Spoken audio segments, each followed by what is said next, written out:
मोदी काल के इतिहास में अब वो हो रहा है जो पहले कभी नहीं हुआ। जी हां, आपको बता दें कि जहां एक तरफ सरहदों पर हमारी सेना पाकिस्तान के खिलाफ डटकर खड़ी रही, वहीं दूसरी तरफ मोदी भक्ति में लीन कुछ अंध भक्तों ने सेना के साथ ही बदतमीजी करना शुरू कर दिया है। नमस्कार, आप देखना शुरू कर चुके हैं 4 PM न्यूज नेटवर्क और मैं हूं आपके साथ प्रगति ठाकुर।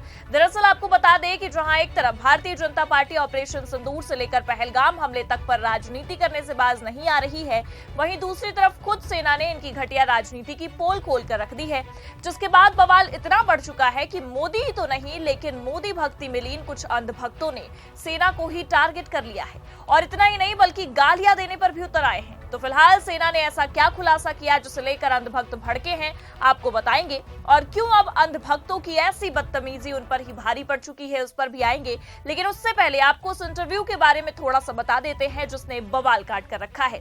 दरअसल आपको बता दें कि ऑपरेशन सिंदूर में भारत को कितना नुकसान हुआ, भारत ने अपने कितने विमानों को खोया, इस मुद्दे पर लगातार सरकार से कई सारे सवाल विपक्ष भी पूछ रहा है और आम जनता भी पूछ रही है। हालांकि आपको बता दें कि सवाल करने के बाद भी मोदी सरकार ने इस मामले पर कोई जवाब देना जरूरी नहीं समझा, लेकिन सीडीएस जनरल अनिल चौहान ने इस मामले पर अपनी बात रखी है। लेकिन यहाँ हैरानी की बात यह है कि सीडीएस ने अपनी बात भारत की मीडिया चैनल में नहीं बल्कि विदेशी मीडिया में रखी है, जिसे लेकर विवाद थमने का अब नाम नहीं ले रहा है। और सीडीएस के इस खुलासे पर ऐसा कहा जा रहा है कि जो बात मोदी सरकार लगातार छिपाने की कोशिश कर रही थी, सीडीएस ने विश्व पटल पर जाकर सरकार के खिलाफ अब मोर्चा खोल लिया है। जी हां, आपको बता दें कि chief of defence staff general Anil Chauhan ने ब्लूमबर्ग और रियोटर्स से सिंगापुर में बात की, तो उनसे पूछा गया कि भारत पाक युद्ध में आखिरकार भारत को कितना नुकसान हुआ।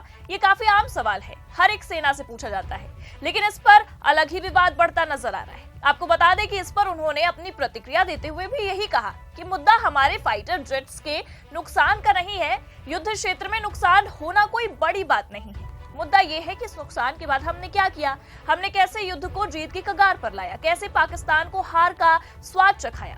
लेकिन बावजूद उसके एक तरफ सीडीएस जनरल ने अपनी बात सिंगापुर में रखी है और भारत का कहीं ना कहीं मान ही बढ़ाया है, और दूसरी तरफ आप देख सकते हैं कि भारत में कुछ मोदी भक्ति में लीन अंध भक्त को मिर्ची लग गई है। और इतना ही नहीं, हैरानी की बात तो यह है कि ये नफरती चिंटू अब सेना को देशभक्ति सिखाने लग गए हैं और बेशर्मी पर उतर आए हैं। देखिए, अभिजीत अय्यर नाम के यूजर हैं, लिखते हैं सीडीएस जनरल को यह अधिकार ही नहीं है कि वो इस तरह से जाकर सिंगापुर में इस मुद्दे को उछाले। मतलब आप सेना को ये सिखाएंगे कि इन्हें क्या करना है और क्या नहीं। और इतना ही नहीं, ये तो सीडीएस को डिसिप्लिन भी सिखाने लग गए हैं। मतलब बेशर्मी की सारी हदें पार हो चुकी है। ऐसे ही एक यूजर हैं स्किन डॉक्टर करके, इन्होंने भी लिखा है कि विदेश मीडिया में सीडीएस को इंटरव्यू नहीं देना चाहिए था, उन्होंने भारत को कमजोर करने की कोशिश की है। मतलब आप सोचिए, जो सेना सरहदों पर देश के लिए लड़ाई लड़ रही है कि देश की जनता सुरक्षित रहे, उस पर खुद अब इल्जामात लगाए जा रहे हैं कि विदेश जाकर सेना ही भारत का मनोबल गिरा रही है, भारत को कमजोर कर रही है। ये कहीं ना कहीं इनकी बेशर्मी नहीं तो और क्या है। और आपकी जानकारी के लिए भी बता दें कि ये पहली बार नहीं है जब इस तरह के नफरती चिंटुओं ने नफरत फैलाने की कोशिश की है। इससे पहले भी विदेश सचिव विक्रम मिश्री को देशद्रोही बताया गया, उन्हें इस तरह से अपमानित किया गया कि उन्होंने अपना सोशल मीडिया अकाउंट भी प्राइवेट कर लिया, उनकी बेटी को तमाम तरह की भद्दी भद्दी चीजें बोली गई। मतलब नफरती चिंटुओं ने मोदी भक्ति में लीन होकर पहले विदेश सचिव का अपमान किया और अब सीडीएस जनरल अनिल चौहान का कर रहे हैं। और भाजपा नेताओं ने तो कैसे सेना का अपमान किया है, कैसे कर्नल सोफिया को आतंकियों की बहन बताया है, ये आप बखूबी जानते हैं, ये किसी से छिपा नहीं है। लेकिन यहाँ हैरानी की बात यह है कि मोदी भक्ति में लीन अंध भक्त एक तरफ सेना का अपमान कर रहे हैं, खुद बीजेपी नेता भद्दी भद्दी बातें बोल रहे हैं, लेकिन इन सब के बावजूद भी मोदी सरकार चुप है। प्रधानमंत्री मोदी से लेकर गृह मंत्री अमित शाह चुप्पी साधे बैठे हैं। इस पूरे मामले पर अभी तक सरकार की ओर से कोई प्रतिक्रिया निकलकर सामने नहीं आ रही है, लेकिन विपक्ष ने इस नफरत के खिलाफ अब आवाज उठा ली है और लंका लगाकर रख दी है। सुप्रिया सुनेत ने बकायदा अपने सोशल मीडिया हैंडल एक्स पर एक वीडियो जारी किया है और वीडियो में मोदी सरकार और उनके नफरती चिंटुओं की लंका लगाकर रख दी है। पहले आप ये वीडियो देखिए। भारत के chief of defence staff general Anil Chauhan ने हिंदुस्तान से हजारों किलोमीटर की दूरी पर सिंगापुर में ब्लूमबर्ग और रॉयटर्स को दिए हुए अपने एक अंग्रेजी के इंटरव्यू में ये माना कि हाँ जरूर हमारा कुछ नुकसान हुआ, हमारे कुछ जेट्स गिरे, लेकिन ये जरूरी नहीं है कि हमारे जेट्स गिरे। ये जरूरी है कि ऐसा क्यों हुआ, उनको क्यों गिराया गया और उसके बाद हमने क्या किया। और उन्होंने बताया कि हमने रीस्ट्रैटेजाइज किया और हमने घर में घुसकर उसके बाद पाकिस्तान को मारा, पाकिस्तान के एयरबेस काफी अंदर जाकर तबाह किए। यही तो पहचान है डिसिप्लिन्ड आर्म्ड फोर्स की, यही तो पहचान होती है शूरवीरों की, उनके पराक्रम की, उनके शौर्य की। जब वो मन बना लेते हैं तो वो दुश्मन को सबक सिखाते हैं और वो थोड़ा बहुत अगर नुकसान हुआ तो उसको मानने से इनकार नहीं करते। ये कौन मान सकता है कि अगर आप एक युद्ध लाइक सिचुएशन में हैं, आप एक कॉन्फ्लिक्ट में हैं, तो जरूर आपका कुछ नुकसान होगा और उसको मानना ही तो हमारी साख है, उसको मानना ही तो हमारी क्रेडिबिलिटी है, क्योंकि उसको मानकर हमने उसके बाद क्या किया वो ज्यादा जरूरी मुद्दा है।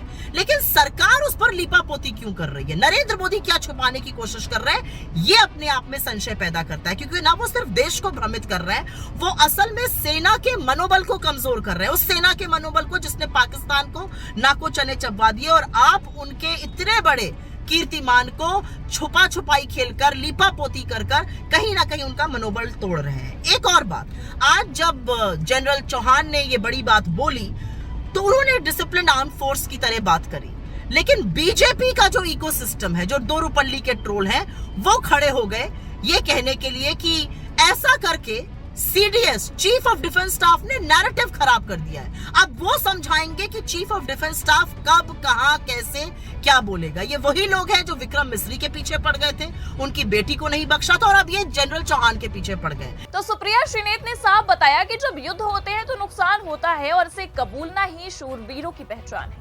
लेकिन मोदी सरकार पता नहीं क्यों इसे छिपाना चाहती है, पता नहीं इससे क्या राजनीति करना चाहती है। और यहाँ सोचने वाली बात यह है कि जब सीडीएस जनरल ने सच बताया तो अब उन्हें ये कहकर गालियां दी जा रही हैं कि उन्होंने विश्व पटल पर भारत का अपमान किया है, भारत को कमजोर करने की कोशिश की है।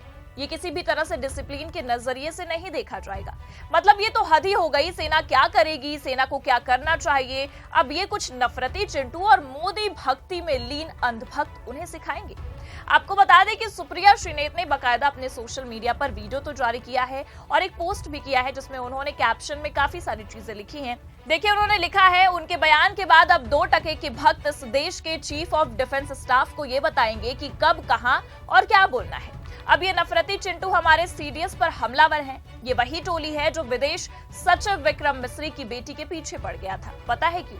क्योंकि जो जरूरी पदों पर बैठे यूनिफॉर्म में ऑफिसर हैं या डिप्लोमेसी में सबसे सीनियर ब्यूरोक्रेट हैं, वो तर्क से बात करते हैं। वही तथ्य और तर्क जो भक्तों के कोरे फर्जी एजेंडा का भांडा फोड़ देते हैं और अपने झूठे के साथ साथ ये भी औंधे मुंह गिर जाते हैं। इनसे सच बर्दाश्त नहीं होता, तर्क और तथ्य से इनका कोई वास्ता नहीं है, तो ये उन्हीं लोगों पर हमला कर देते हैं जो तार्किक सत्य बातें कह रहे हैं। फिर तो हमारे सेना के सर्वोच्च पद पर बैठे ऑफिसर हो या विदेश सचिव, इन ड्रेसों को आता जाता ढेले का नहीं है, बस दिन भर बकलोली करनी है। खिलाड़ी खेल कैसे खेले, सेना वॉर कैसे लड़े, कूटनीति कैसे की जाए, ट्रेड कैसे किया जाए, जज जजमेंट कैसे दे। जाहिलों के पास सारे जवाब हैं, लेकिन है ये वास्तव में बस नंबरी नफरती चिंटू जो उलूल जुलूल बातें करके या लिखकर अपनी मंद बुद्धि की भड़ास निकालते हैं। हालांकि आपको बता दें कि अब सीडीएस जनरल के खिलाफ इस तरह से बदतमीजी और बेशर्मी करने के बाद भी अंधभक्तों पर कोई एक्शन नहीं हुआ है। अंधभक्तों पर मोदी सरकार ने ना कोई एक्शन लिया है, ना तो सरकार इस पर कोई प्रतिक्रिया देती नजर आ रही है। बस कुछ हो रहा है तो वो है ऑपरेशन सिंदूर के नाम पर झूठी राजनीति, जिसका अब तो भांडाफोड़ हो गया है। लेकिन फिलहाल जिस तरह से नफरती चिंटू और मोदी भक्ति में लीन ये अंधभक्त नफरत फैला रहे हैं, जिस तरह से सेना को बदनाम करने की कोशिश कर रहे हैं, उसे लेकर आप क्या सोचते हैं हमें कमेंट करके जरूर बताएं। ये खबर आपको कैसी लगी, लाइक और शेयर जरूर करें, और अगर चैनल पर नए हैं तो सब्सक्राइब और ज्वाइन करना ना भूलें। देखते रहिए 4PM न्यूज नेटवर्क। नमस्कार।